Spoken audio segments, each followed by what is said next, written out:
Okay, here's the Google Map view of Biscayne and Herbison. Right there. That's Biscayne is the 2-lane road. Herbison's the one intersecting there. And when the police officer first noticed me, I was standing right about here in the median, right there. And there was a red Toyota car right about here that they had stopped. Yeah, and he was on the grassy part of the easement here in between the sidewalk and the bike path. According to the mapping program, that's 41.70 feet, about 42 feet from this car here. There were several police cars over here. They were all unmarked. There were several police officers. I'm not sure how many, anywhere from 6 to 10.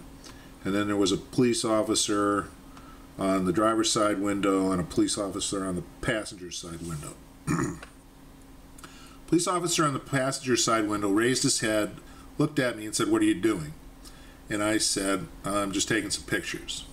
He says, "Well, you can't stand there, you have to move back." I said, "Okay." So as soon as he said that, I moved back over here to the easement on this side of Biscayne and started filming from that location. And that's 76 feet away. This truck was not there. This is just from the old picture. So I had pretty much clear view of this car. Then didn't take long, maybe 30 seconds to a minute. Then the officer from the passenger side of the car came around, went across Biscayne, across the median to talk to me. And he came up to me. I didn't move. I didn't go to him. He came right up to me. And this officer, I later found out his name is Sergeant Anthony Siriani. He was trying to convince me. I think he was trying to convince me to leave the area. I'm not sure. I don't think he ever said you have to leave the area. He wanted me to stop videotaping. That was pretty evident from what he was saying, because of safety reasons, which was kind of confusing to me because, and I even told him that, because there were about 10 officers here and there were 2 African-American gentlemen that were still in the car. They hadn't gotten them out of the car. It wasn't a felony traffic stop, anything like that.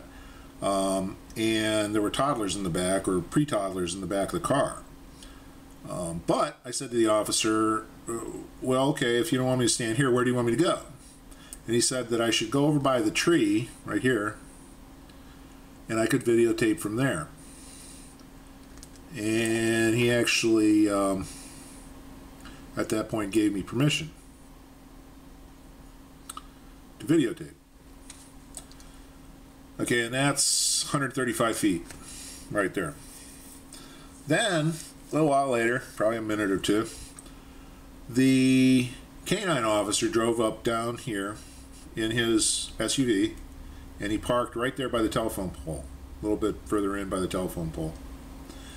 So I wanted to get a shot of the drug dog.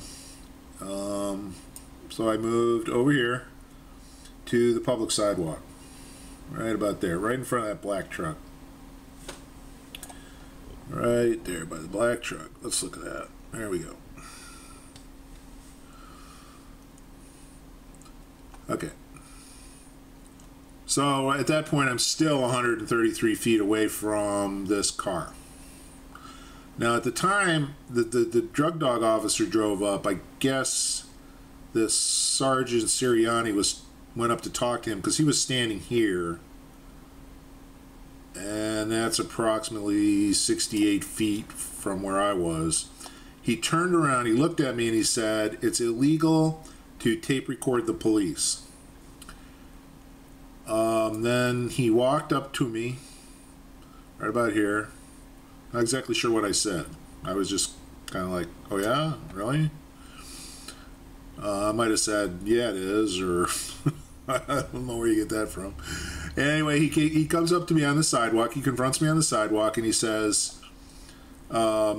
wants my ID. Now, I figure that they probably had it in their mind to arrest me at this point because they had kind of surrounded me. There was a policeman here, a policeman here, and a policeman here, and then the sergeant here. But, so yeah, I was kind of surrounded. And he asked me for my ID, which I didn't have.